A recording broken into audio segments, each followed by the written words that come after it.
우상화 작업을 진두지휘하고 북한 주민을 세뇌시키는 기본 사상, 주체 사상을 만들어낸 주체 사상.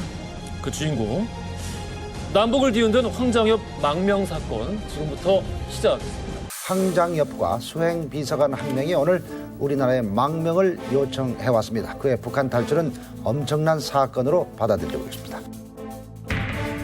와, 그때쯤만 해도 젊으셨다. 이건 전 세계가 뒤집어질 얘기였죠. 이게 쌩쌩해 하셨지.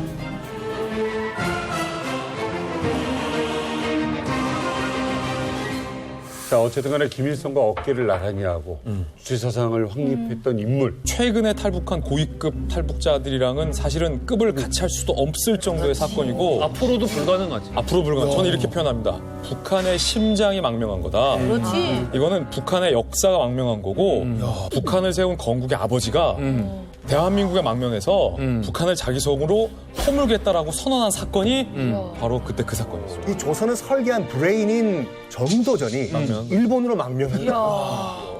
그러면 그 인물은 왜 망명을 했느냐, 여기부터 한번 찾아 들어가 보도록 하겠습니다. 망명을 하는 그 역사적인 순간에서 시계를 1년 전으로 되돌려 보겠습니다. 어쩌면 황장엽 선생이 망명을 해야겠다라고 결심했던 그 최초의 단초가 1년 전부터 시작이었을지도 모르겠어요. 주체 사상은 굉장히 좋은 말이에요. 그지? 인민이 먼저다. 인민이 우선이다. 나스로의 운명은 나에게 달려있다라는 말인데 이걸 만든 황장엽 선생이 보기에 이 주체 사상을 김일성, 김정일이 악용하고 있고 자신의 독재, 통치 수단으로 삼는다는 것이 황장엽 선생의 마음속에서 괴로웠던 모양이에요. 그래서 망명 1년 전에 일종의 쿠데타를 계획합니다. 사회 전복을 도모합니다. 김정일에 대한 제거도 포함돼 있었던 것으로 알려져 있어요. 진짜 크게 주체 사상을 오염시킨 김정일 정권을 이 북한 체제에서 쫓아내야 된다. 이것도 저것도 안 되면 내가 북한을 떠난다. 이런 계획이 1년 전부터 만들어집니다. 근데 진짜 어둠의 편이 된 햇볕은 어둠을 밝힐 수가 없다라는 책을 보면은 정확하게 황장엽 선생님이 그렇게 명시해놨어요. 주체 사상을 변질시킨 것은 김정은이 맞다. 그리고 나는 주체 사상을 이렇게 만들었을 때 이 수령 제도와 세습에 대해서는 얘기를 안 했는데 김정일이 그렇게 변심을 했고 김일성이 김정일에게 이제 그 권력 세습을 함으로써 그 나름대로 화려했던 전반부의 그 삶을 다 뭐 어떻게 보면 망쳤다. 이렇게 본인이 얘기를 하셨거든요. 근데 그 황장엽 선생이 왜 그러면은 그 탈북을 결심하게 됐나 여러 가지 경우가 있는데 90년도가 굉장히 힘들었던 고난의 행군 시대였지 않습니까? 그때 한번 그 이제 김일성 동상을 참배하러 동상을 갔대요. 근데 거기서 이제 김정일을 만났던데 너무 안색이 좋더라고. 잡아보니까 또 손도 따뜻하고 잘 먹고 잘 사는 것 같이 보였다. 지식인으로서 아마 좌절감을 느낄 수도 있었던 게 사실은 이게 북한이 지금 고립된 게 문제잖아요. 전 세계가 같이 더불어 살아가야 먹고 살 수 있는 이 시대에 고립됐는데 그게 사실 옛날 이데올로기 때문이거든요. 70년대까지만 해도 사실 대동강의 기적이 먼저 일어났거든요. 한강의 기적보다. 괜찮았고 아마 그 지식인으로서는 자기가 그런 북한의 조국을 건설하는데 큰 역할을 했다라고 생각을 했을 거예요. 근데 어느 순간에 딱 보니까 꽃제비?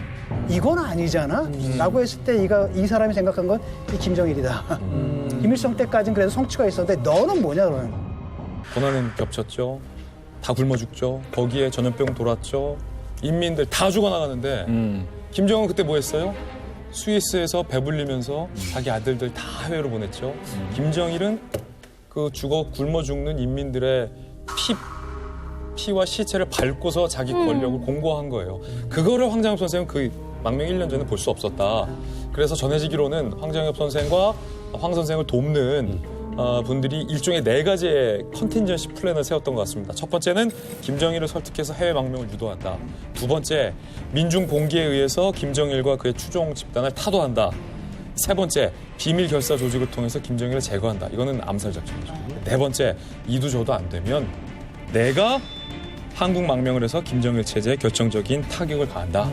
어쨌든 황 선생과 옆에서 보좌하는 분들이 생각했던 거는 김정일의 물리적인 목숨을 제거하는 것도 포함되어 있었겠지만 그 의미보다는 김정일에 의해서 왜곡된 북한 체제 자체를 붕괴시키려는 게 목적이었던 것 같습니다. 플랜 1과 플랜 2는 북한에서는 불가능하고 3번이죠. 비밀 결사 조직을 만들어서 이제 김정일을 제거한다라고 계획을 세웠다고 본인께서 말씀하셨대요. 그래가지고 뭐 이제 중국에 주재하고 있는 한국 사업가에게 그러면 독약을 좀 구해달라. 내가 하려고 하는 것은 정말 조국과 민족을 위해서 내가 지금 결단을 내린 거기 때문에 여차하면 내가 목숨을 끊을 거니까 독약을 구해달라. 이런 말까지 하셨다고 하죠. 1997년 1월 30일 황장엽 망명 14일 전 북한의 주체 사상을 널리 알리는 국제 행사가 일본 도쿄에서 열립니다.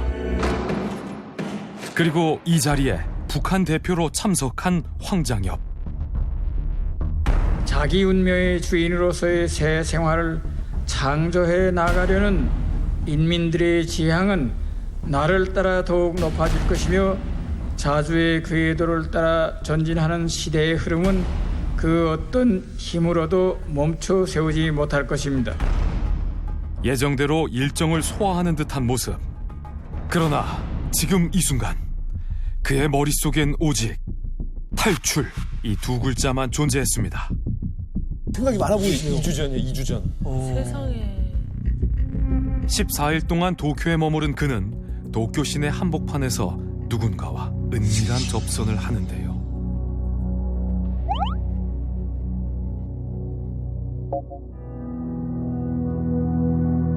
호의를 하는데 저게 어떻게 가능했지? 대단한 거죠.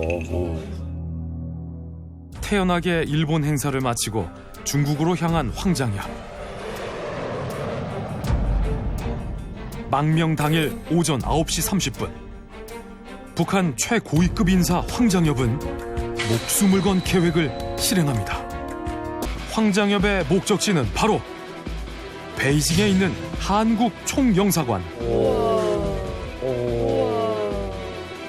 불과 3km 남짓 이 짧은 도로 위에 그의 생사가 달려 있었습니다. 그런데 이때 대사관 직원이 황장엽의 행선지를 묻습니다. 진짜? 선물 산다고 했다고 들었어, 맞아. 거짓말을 하며 가까스로 위기를 모면해 보지만 그러나 북한 대사관에서 황장엽에게 전화를 겁니다. 아우, 아슬아슬. 북한 대사관과 살떨리는 통화를 마친 황장엽. 그는 이미 한국 총영사관에 도착한 상태였습니다. 그래도 불안할 것 같아. 여기가 아니고 중국이잖아. 중국이잖아. 미국 대사관도 아니라 한국 대사관. 중국의 한국 대사관. 세계를 놀라게 한 북한 최고위층의 영화 같은 망명 스캔들. 과연 그의 탈북은 남북 관계에 어떤 파장을 일으켰을까요? 잠깐 봤는데도 긴장감이 장난 아니네요. 와. 결국에는 이 쪽지 하나가 굉장히 신의 한 수였네요. 사물러달라. 예. 아니 근데 이거 누가 이걸 좀 도와주신 거예요? 황 선생님이 저희 그 망명할 때 본인 혼자 결심한 게 아니에요. 여기 김덕홍이라는 인물이 있었고 그 옆에 이용길이라는 특수부대에 있던 나이 많으신 분인데 이분이 김덕홍 선생님을 통해서 황 선생님을 나름대로 종용을 하는 거죠. 근데 북한에서는 낌새가 딱 보이니까 황장엽 제대로 감시하라. 저 청년 애들이 벌떼처럼 따라다니고 움직이니까 이영길 선생님한테 쪽지를 전하죠. 중국으로 가겠다. 중국에서 하자. 그때부터는 이제 국정원이 개입하는 거죠. 그때부터는 이제는 뭐 개인이 할 수 있는 일은 아니니까. 그래서 황 선생님을 이제 한국 대사관까지로 들어가게 됐고요. 원래는 그러면 도쿄에서. 네. 기본은 원래는 도쿄에서. 그리고 황 선생님이 나 선물 사러 간다라고 했던 것도 외국에 나면 꼭 사탕 과자를 사가지고 애들에게 선물을 주셨대요. 그러니까 그걸 다 아니까 북한 보위부도 심장이 덜컥 내려앉아. 그때 당시에 황장엽이 망명했다라는 소식이 알려지면서 북한이 발칵 뒤집어졌습니다. 난리도 아니었어요.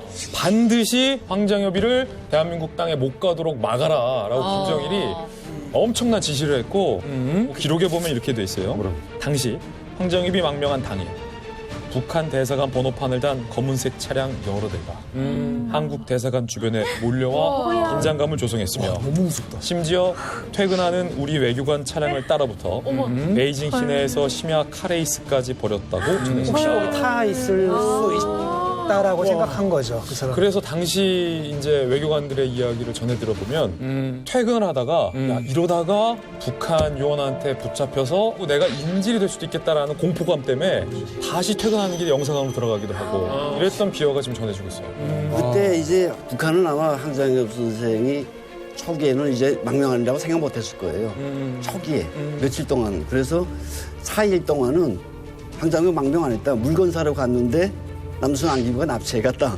아, 납치를 했다. 네, 납치를 했다. 그러다가 매출이 황선생님이 직접 의사를 표현하니까 야, 이거 진짜 도망쳤네.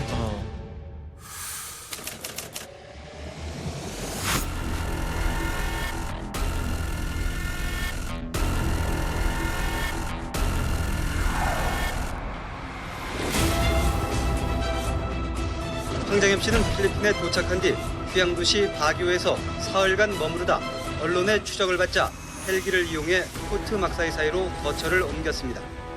보안 당국은 황 씨가 출국하던 날 유사시에 대비해 클라크 공항 등 4개의 공항을 미리 준비해 놓았다가 실제로는 예약하지 않은 빌라모 공항을 이용했으며 출국 직전까지도 특별기 승무원들에게 비밀로 했었습니다. 황 씨 일행을 호송했던 필리핀 군 정보 관계자도 필리핀 항공의 특별기가 한국 영공에 진입했을 때 한국 공군이 어머용으로 출격시킨 F-16 전투기를 한때 북한 유격기로 착각해 크게 놀랐다고 말하고 한국 정부와 언론은 위험천만한 일을 했다고 지적했습니다.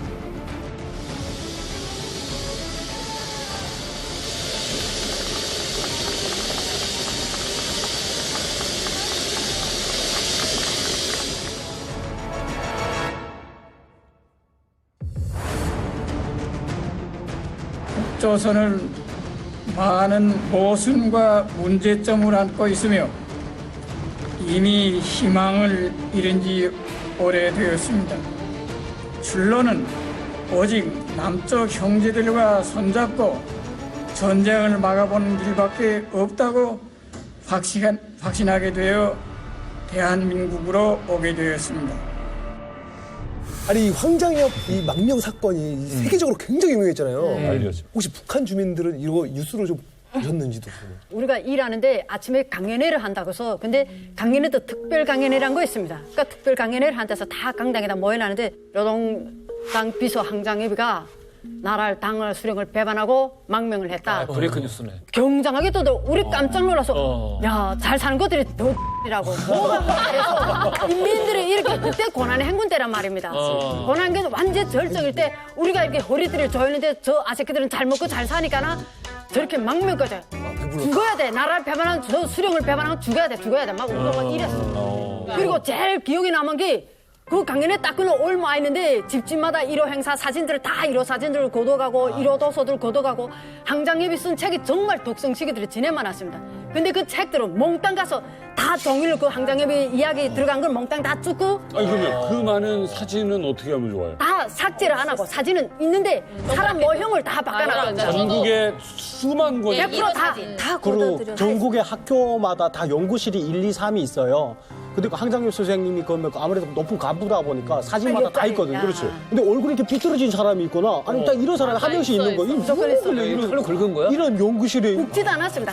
붙여놔요. 이상하게 왜 이런 사람이 있지? 그러니까 뭐 이렇게 삐뚤거나 아니면 목칠해 놓거나 이렇게 시꺼멓게 해놓고 이런 게 있더라고요. 근데 한 1년이 지난 다음에 그 사진들이 아예 없어지더라고요. 아, 진짜. 없었던 사람이 되는 거네. 네네. 그러면은 지금 이렇게 굉장히 그 살기등등한 상황인데 북에 남은 가족들은 혹시 어떻게 되는지. 아들이 그 가택연금이 됐었다가 탈출 시도하다가 이제 사망했고 그리고 부인은 처형당한 거요? 네, 자살한 걸로 알고 있고 또 딸들도 있었는데 딸 같은 경우는 수용소로 끌려가는 차 안에서 이제 뛰어내려서 죽었다고. 아이고. 암살 시도가 여러 차례 있었어요.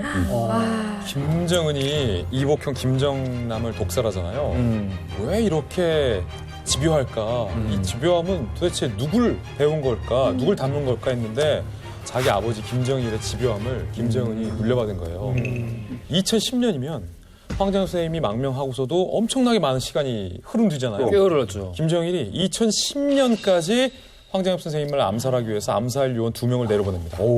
황장엽 전 노동당 비서 암살 지령을 받고 국내에 잠입한 북한 공작원 2명이 검거됐습니다. 탈북자로 가지항에 들어왔습니다. 김씨 등은 지난 3월 한국으로 들어온 뒤 국정원 조사에서 왜 탈북했는지 또 북한 내 생활이나 고향 등에 대해 앞뒤가 맞지 않는 말을 하면서 덜미가 잡혔습니다.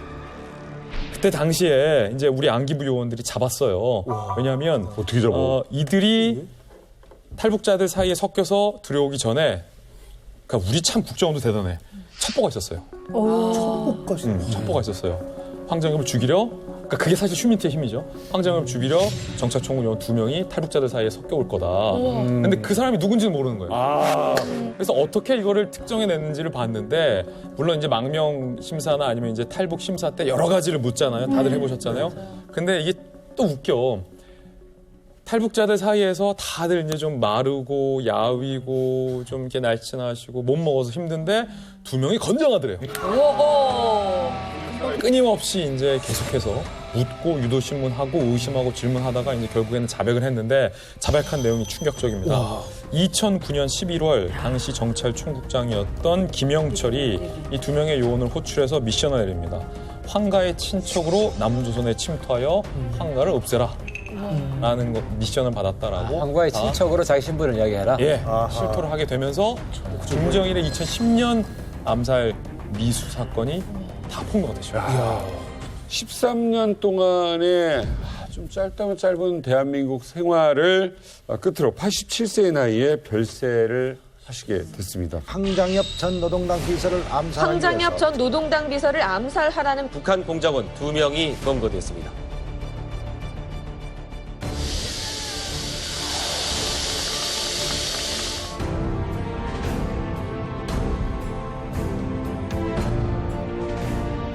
자신의 북한 활동을 실패로 규정하고 조국의 한쪽에서 못한 일을 다른 한쪽에서 해보고 싶다고 밝혔습니다. 남쪽 형제들과 힘을 합쳐서 빨리 우리의 조국의 통일을 이룩하는 것이다.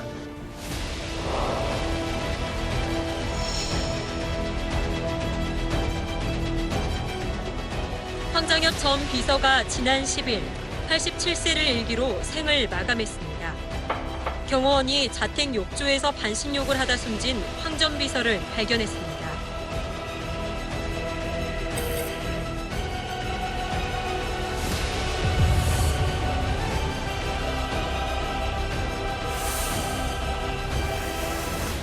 그날 의문의 죽음이었다라는 분석들이 굉장히 많았어요.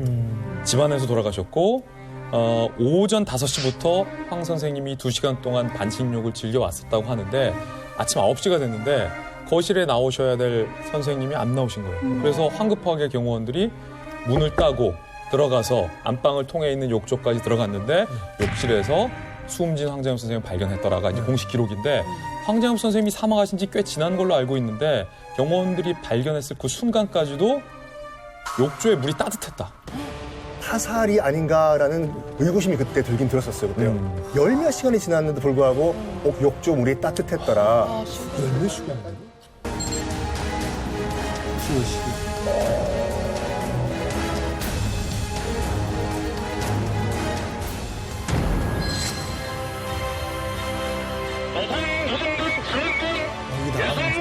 10월 10일 연명식을 시작하겠습니다. 또 10월 10일에 조선노동당 창건일입니다.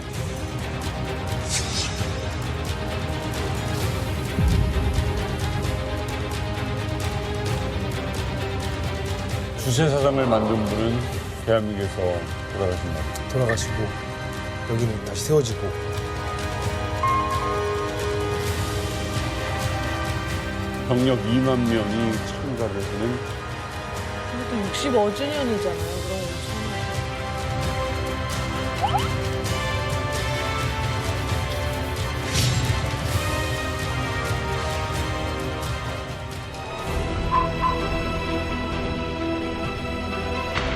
또 10월 10일.